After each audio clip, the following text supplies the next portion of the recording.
Agir pour les zones humides, c'est agir pour la nature et les humains. Tel est le thème qui a mobilisé et monopolisé l'attention de chevronnés experts et universitaires dans le cadre du café scientifique organisé par l'Agence béninoise pour l'environnement. Cette activité vient en prélude à la Journée internationale des zones humides, célébrée chaque 2 février pour sensibiliser et réfléchir sur l'importance et la préservation des zones humides.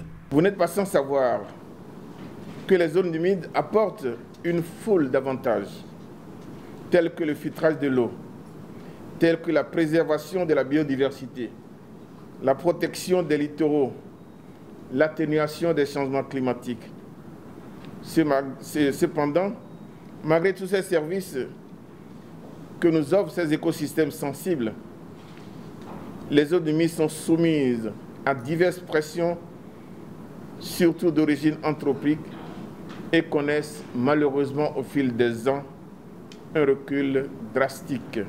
Les zones humides fournissent aux humains les ressources essentielles, eau, nourriture, plantes médicinales, animaux, matériaux divers et voies d'accès qui sont à la base de leurs activités sociales, économiques, culturelles et cultuelles. Un écosystème que le gouvernement entend valoriser. Vous le savez qu'une grande partie de notre programme national touristique se développe dans les zones humides, dans les sites Ramsar, au sud comme au nord. Nous devons donc avoir une démarche qui respecte l'environnement, qui respecte les écosystèmes et qui promeut plutôt un écotourisme et développement touristique durable. S'il n'y a pas de zone humide préservée, il n'y aura pas de développement touristique comme nous le souhaitons dans le cadre du PSG. Et donc nous serons davantage regardants sur nos attitudes, nos politiques, nos stratégies de gestion durable des zones humides, en tout cas au Bénin.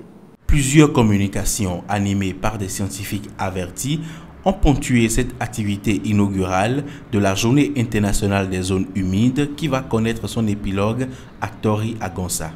Il faut dire que la réserve de la Bouche-du-Roi est intégrée à la réserve de biosphère du Mono, qui est une réserve UNESCO. L'Agence béninoise pour l'environnement étant la structure responsable de la gestion de la Convention Ramsar au Bénin, entend renforcer cette décision des Nations Unies en commémorant l'événement à travers la mise en œuvre de 2 activités. La première activité est le café scientifique de ce jour. La deuxième activité est la mise à terre de plants, de mangroves surtout. Notons que 4 zones humides du Bénin ont été érigées en sites d'importance internationale dites Ramsar et couvrent 2 587 342 hectares. Elles doivent être protégées pour l'atteinte de l'ODD 14, vie aquatique.